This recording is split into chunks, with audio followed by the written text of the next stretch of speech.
Salam, hər vaxtınız xeyir. Bugün 11 yanvar güvən sınağının izahına baxacağıq. 10-cu sinif üçün olan 1.31-dən başlayaq. Bizə düz xəttə bərabər yavaşlayan hərəkətlərin cismin sürətin modulun zamanın asılı qrafik verilib. 4-cü saniyənin sonunda cismin sürətini istəyir. Biz baxırıq ki, sürət zaman qrafikinə görə biz təcili modulunu tapa bilərik. A bərabərdir V minus V0 bölünsün T'yə görə. Baxıram ki, son sürətim 6 saniyədə 0-a bərabərdir. Başlanğıc sürətim isə 30-a bərabərdir. Zaman da 6-dır. 5 metr bölü saniyə kvadratını aldıq. Təcilimizi. Biz də baxırıq ki, bərabər yavaşlayan hərəkətdir və sürətin tənliyi bərabər yavaşlayan hərəkət üçün yaza bilərik. V bərabərdir V0 minus AT şəklində. Minus yazdıq çünki bərabər yavaşlandı. V0'ım 30'dur. Minus A-nı aldıq ki 5'dir və 4-cü saniyənin sonu ilə 4 saniyə qəbul olunur və o da 20'yə bərabərdir. 10 metr bölü saniyəni aldıq. Bizim cavabımız C variantı. Daha sonra keçək 32'yə.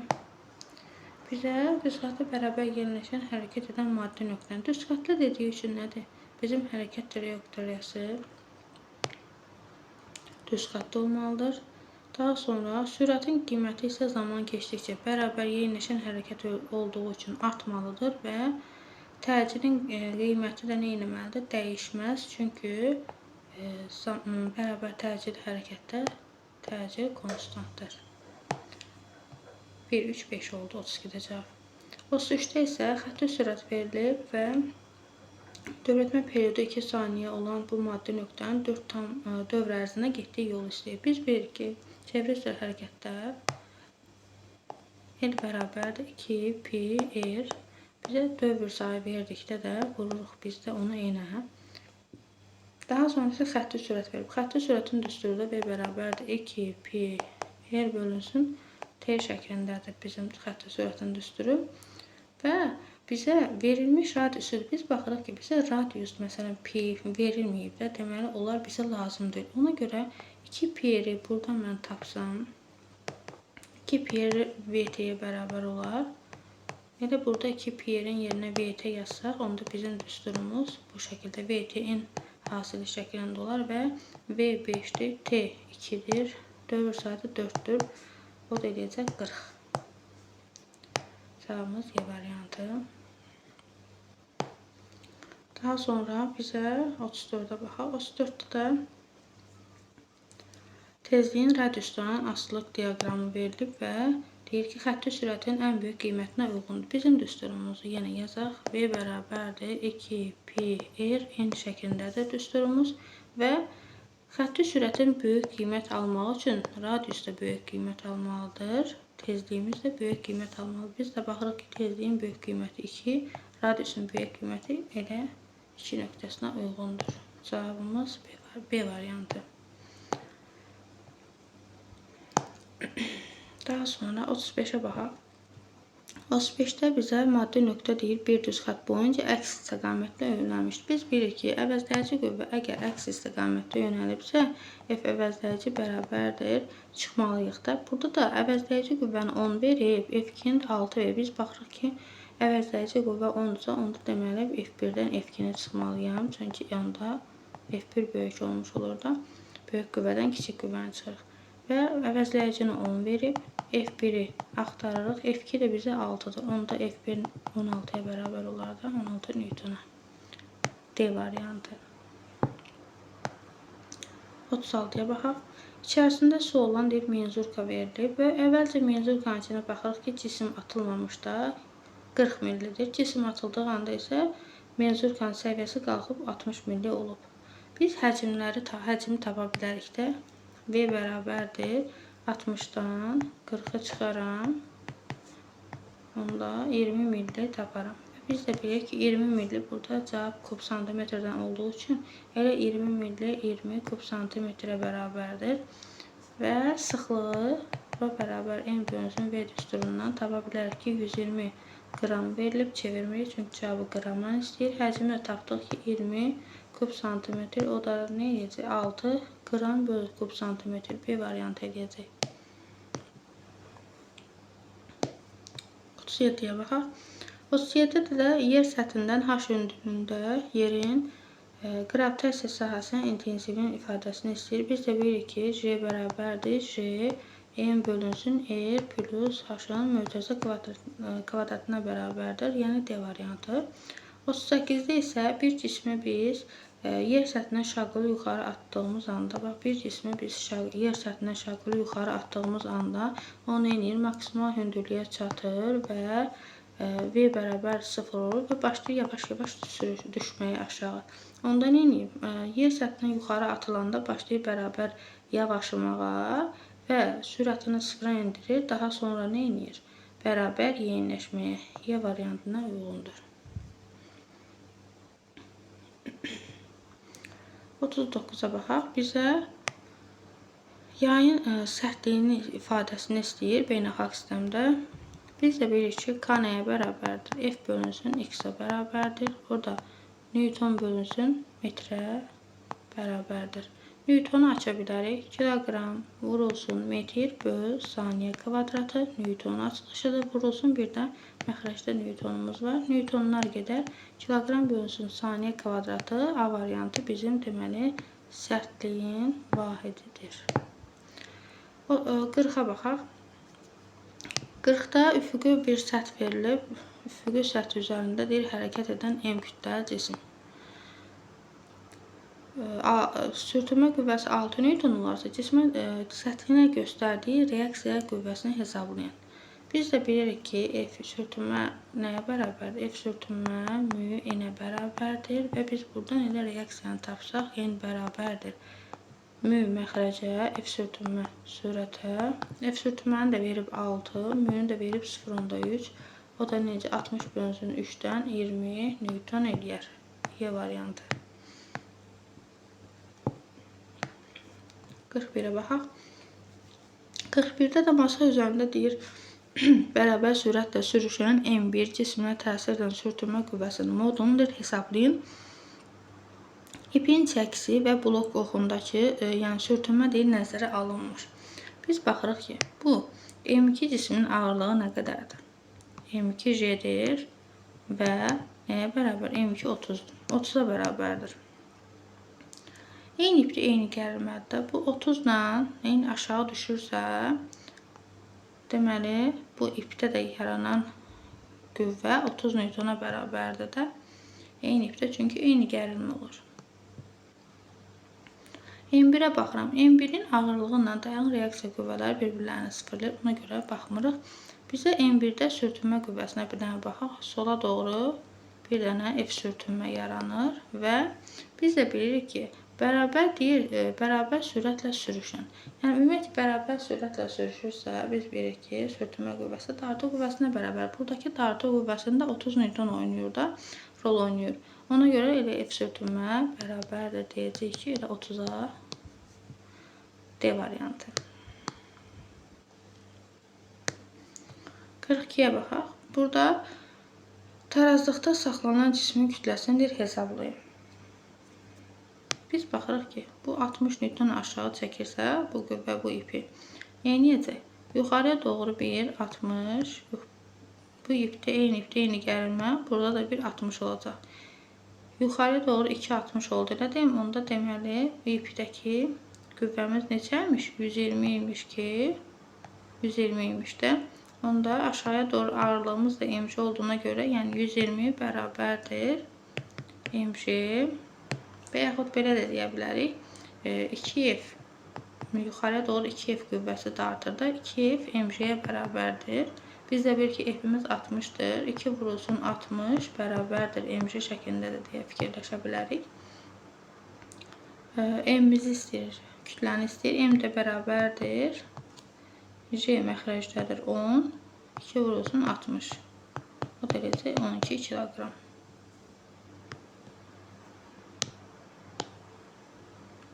Hansı necə düşünmək rahatsa fikirləşə bilərsiniz.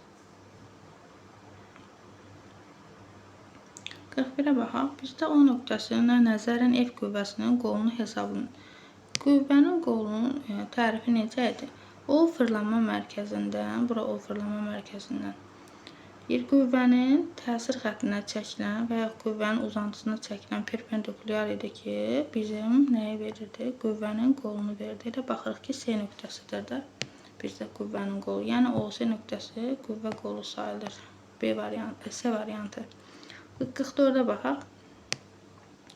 44-də 4 kiloqram kütləli cismin çəksiz ringin hansı nöqtəsindən asmaq lazımdır ki, 4 kiloqram budur.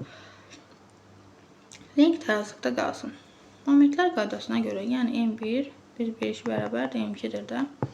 Ona görə biz baxırıq ki, sol tərəfdə 6 kiloqram kütləli cisim açıb. O da neçə bölgüdən? 1, 2. Dayaqdan 2 bölgü. Ona görə 6 vurulsun 2-dən. Elə yaza bilərəm ki, 4 vurulsun bilmirik də 4-ü hardan asmaq. 4 vurulsun X şəklində yazırıq. Vurulsun X.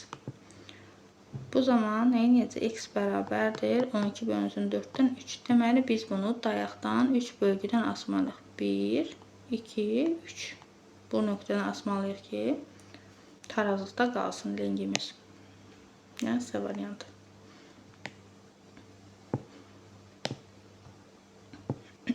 Sükunətdə olan cisim F 20 Newton dartı qüvvəsinin təsiri düz xətlə hərəkət edir.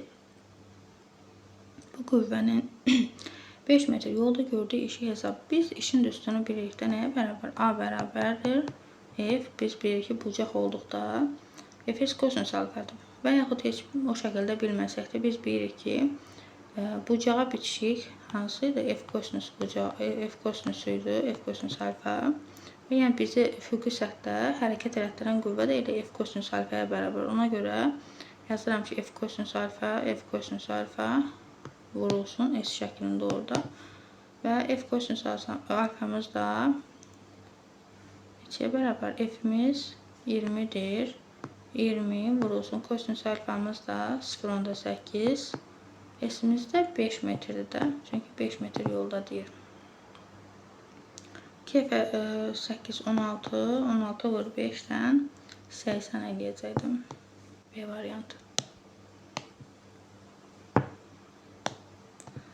46-ya baxaq. Harmonik rəqs edən cismin koordinatının zamandan asılı qrafik verilib və rəqsin periodunu bizə rəqsin amplitudunu müəyyən etmək istəyir. Biz bilirik ki, rəqsin periodu nə idi? 4 amplituda bərabərdir. Saya bilərik. 1, 2, 3, 4. 4 amplitudumuz periodumuz, yəni deməli, bir tam rəqs 4 amplitudda tamamlanırdı da. Və o da 8-ə bərabərdir periodumuz. Amplitudumuz bəs rəqsin amplitudu elə 3-ə bərabərdir də.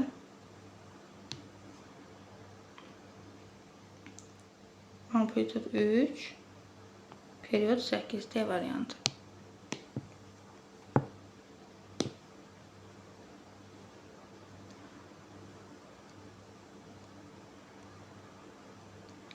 Hansı cihaz vasitəsilə riyazi rəqqasın periodunu təyin etmək olar? Yazaq. T bərabərdir. Periodun düsturu 2 pi kökün altında R bölünsün J şəklindədir. Və bizə deyir, riyazi rəqs biz bilirik ki, 2 pilər bunlar sabitlərdir, J də sabitdir. Periodu təyin etmək üçün nə lazım bizə? Uzunluq. Uzunluq da xəttkeşlə ölçülə bilirdi. A variantı. Harmonik rəqs edən cismin koordinatı zamandan asılı qrafik.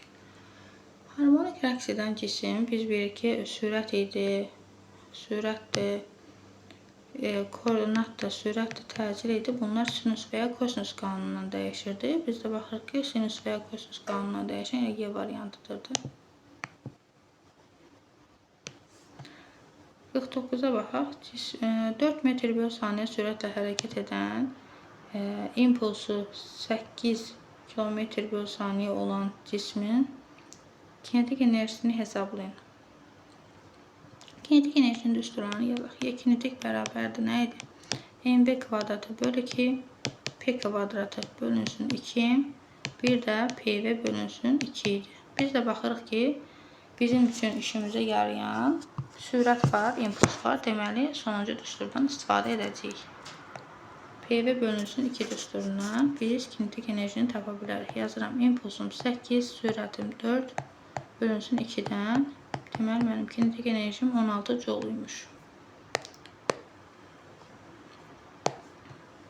Mühərrikin gücünün sabit qiymətində sürəti 2 dəfə azaltdıqda dartı qüvvəsinin qiyməti necə dəyişir?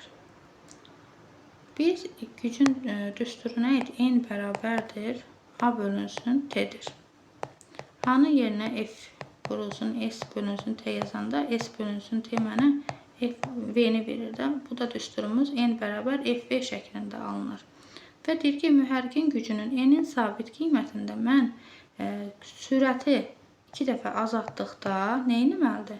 Tərs asdıqda dartı qüvvəm deməli 2 dəfə artmalıdır. 2 dəfə artar A variantı.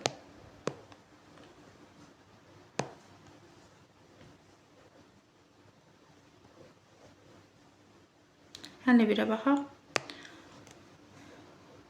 Cismin sabit dartı qüvvəsinin təsiri ilə düz xətli bərabər sürətli hərəkət edir. Bu qüvvənin işinin zamandan asılı qrafikini hesablayın. İşin düsturu nə idi? A bərabərdir. F vurulsun S idi də. Sabit dartı qüvvəsinin biraz sərgəsi oldu. A bərabərdir. F vurulsun S. İşin düsturu. Cisim deyir, sabit dartı qüvvəsinin təsiri ilə düz xətli. S-in yerinə də F dartı vurulsun. S-in yerinə də VT yaza bilərəm də. B vurulsun T. Buradan baxırıq ki, iş nəymiş? Zamanla düz asılıymış. Deməli, D variantı düzgün cavabımızdır. 52-yə baxaq. Təcil və impuls verilib. Venn diaqramındadır. Hansı ifadələr, uyğun ifadələr müəyyən edin. Təcil bilirik ki, nədir? Təcil A, impuls da P-dir. Vektorial fiziki kəmiyyət. Biz bilirik ki, təcildə impuls da vektorial fiziki kəmiyyətdir. 1 ortaqdır. Sürət istiqamətinə yönələn impulsdur ki, sürət istiqamətində yönəlir. Əvəzləyici qüvvə istiqamətində təcil yönəlir. Düzxətli bərabər sürətli hərəkətdə qiyməti 0-a bərabərdir. Düzxətli bərabər sürətli hərəkətdə təcilin qiyməti idi ki, 0-a bərabər idi. 1-ə 3, 4, 2-yə ilə 2, 3-ə də 1. B variantı. 53-ə baxaq. Açar sözlərdə uyğun ardıcıllıq istifadə mətni tamamlayın. 1 saniyədə baş verən rəqslərin sayı bizə rəqs tezliyini verir. 1 tam rəqsə sərf olunan zaman rəqsin periodunu verir. Rəqs zamanı rəqqasın yükünün tarazlıq vəziyyətinə ən çox uzaqlaşdığı məsafə rəqsin amplitududur. Rəqs zamanı rəqqasın yükünün tarazlıq vəziyyəti ixtiyari uzaqlıqdakı məsafəsi isə təbii ki, nə idi? Rəqqasın yer dəyişməsi idi. Bu şəkildə olacaq. Daha sonra 54-ə baxaq. 4 saniyə ərzində 20 kJ iş görən mühərrikinin nədir? Gücünü kilovat ilə hesablayın. Zaman 4-dür. N də bərabər biz bilirik ki, gücün düsturu nə idi? A bölünsün T idi də. Elə cavabı kilovatla istədiyi üçün 20-ni bölürəm elə 4-ə 5 kilovat imiş deməli mənim gücüm. 55-ə baxaq. 50 kiloqram kütləli cismi 2 metr bölü saniyə təcillə qaldıran zaman trosda yaranan bir dənə trosumuz olsun, bir dənə də cisimimiz olsun. Deyir, 2 metr bölü saniyə təcillə qaldıran zaman, yəni deməli bizim təcilimiz yuxarıya doğruymuş. Bu zaman MJ-miz nə olacaq? Aşağıya olacaq da. Əgər düstur yadınızdan çıxıbsa, bu şəkildə də yaza bilərsiniz. Və yaxud yuxarı yönəlibsə, biz bilirik ki, T bərabərdir. MJ plus A şəklində olur. Belə buradan da çıxartmaq olar, əzbərləməsək də. Yuxarıya təcil yuxarı yönəlibsə, onda nə olacaq? T-dən çıxacam MJ-ni bərabər edəcəm MA-ya. Buradan da T-ni tapanda MJ plus A şəklində olur. Biz elə təgərilmə qüvvəsini istəyir. Mən yazıram ki, T nəyə bərabər deməli? Kütləm verilib 50. J 10'dur. Təcildir ki, 50 vurulsun 12. 60 elədir. 600. Bu şəkildə. 56'ya baxaq. Y-yə bağlanmış cisim kənar vəziyyət, K kənar vəziyyətdən O tarazlıq vəziyyətdən doğru hərəkət edir. Kənar vəziyyətdən K kənar vəziyyətdən O tarazlıq vəziyyətə doğru hərəkət edir. Biz bilirik ki, kənar vəziyyətdə nə edir?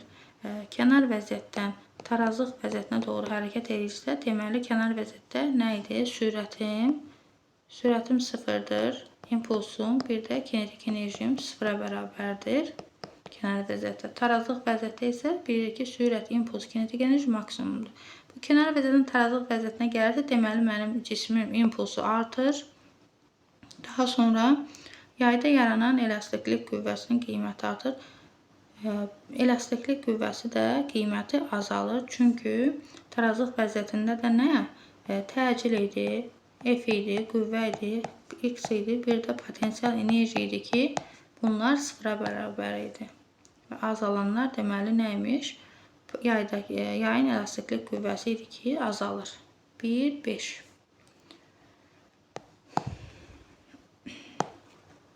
Həll 7-yə baxaq.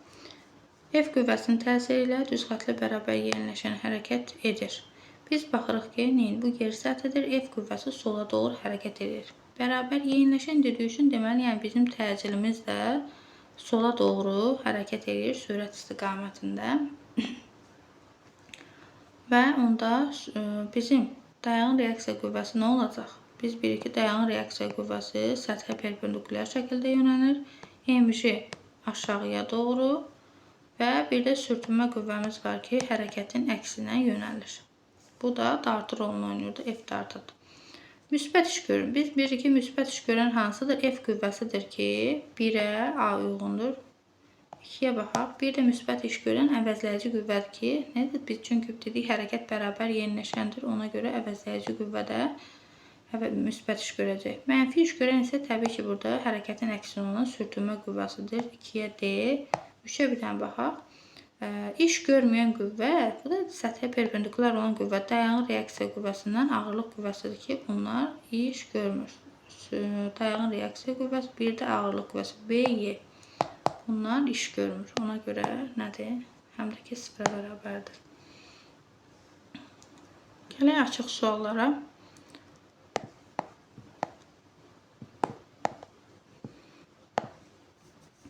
Yer səthindən müəyyən hündürlükdə şaquli aşağı istiqamətdə bərabər sürətlə enən paraşütçünün bərabər sürətlə diqqət eləmək lazımdır. Paraşütçünün yer səthinə çatana qədər kinetik enerjisinin, potensial enerjisinin və tam mexaniki enerjisinin necə dəyişdiyini izah edin. Uyğun düsturları yazmaqla. Biz bilirik ki, bu paraşütçü aşağı düşməyə başlayanda nə edir? Bərabər sürətlə düşürsə, bax bunun bu nöqtədə V bərabər konstant olduğuna görə kinetik enerjisi də nə olacaq? Sıfıra bərabər, yəni dəyişməyəcək də, konstant olacaq. Kinetik enerjinin düsturlarla ifadə eləyir. Ona görə mv kvadratı bölünsün 2 düsturuna görə.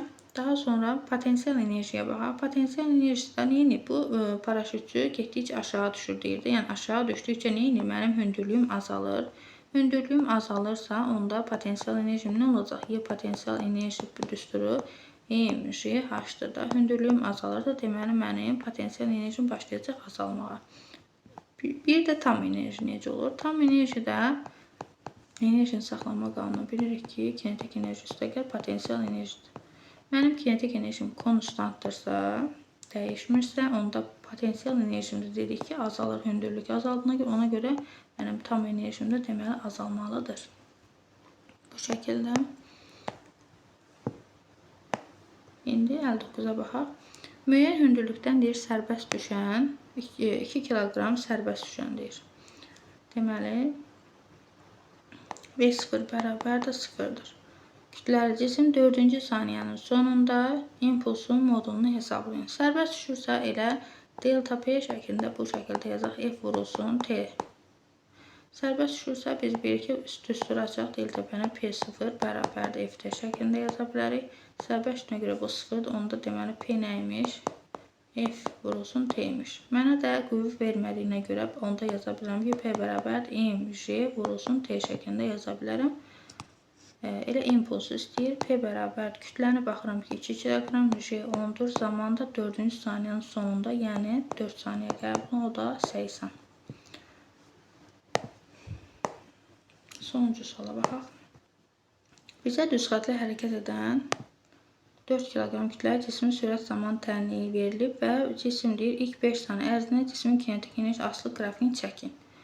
Baxın, belə olan halda necə edirik? Bizim kinetik enerjinin düsturu nəyə bərabərdir? M bölünsün 2 V0, yəni 10 plus 2T kvadratı şəklində olacaq. Biz baxırıq ki, deməli kvadrat olduğuna görə bizim kinetik enerjimiz zamanla kvadratik asılıdır da. Yəni qrafik çəkəndə kvadratik çəkəcəyik. Bunda kinetikləri ayrı-ayrılıqda tapaq. Kinetik enerji bizim son sürətimiz, başlanğıc sürətimiz 10-dur. Son sürətimizi tapa bilərik. V bərabərdir 10 üstəgəl 2 vurulsun zamanın 5-dir də. 2 vurulsun 10-dan 2 vurulsun daha doğrusu 5-dən 10 eləyəcək, o da 20. Deməli, mənim son sürətim 20-dir, başlanğıc sürətim də 10-dur. Yazaq, Y kinetik 0 bərabər M bölünsün 2 V0 kvadratıdır da. Onda kütləm 4-dür, bölünsün 2, başlanğıc sürətim də 10-dur, onun kvadratı da 100. Bu da eləyəcək 200. 200 joule. Son kinetik enerjini tapaq. Son kinetik enerji yenə M bölünsün 2 V kvadratı olacaq. Dedik ki, 20-yə bərabərdir. O da 4 bölünsün 2 vurulsun 20-nin kvadratı da 400 eləyəcək. O da 800 joule. Deməli, başlanğıcda 200 joule, sonunda da 400 joule-a bərabərdir mənim kinetik enerjim. Qrafikdə çəkəndə kinetikin zamanın asılığı dedik ki, kvadratikdir və 200-dən 200 də başlanğıcda 200 imiş, sonda neçə imiş? 800 joule. Bu şəkildə olacaq.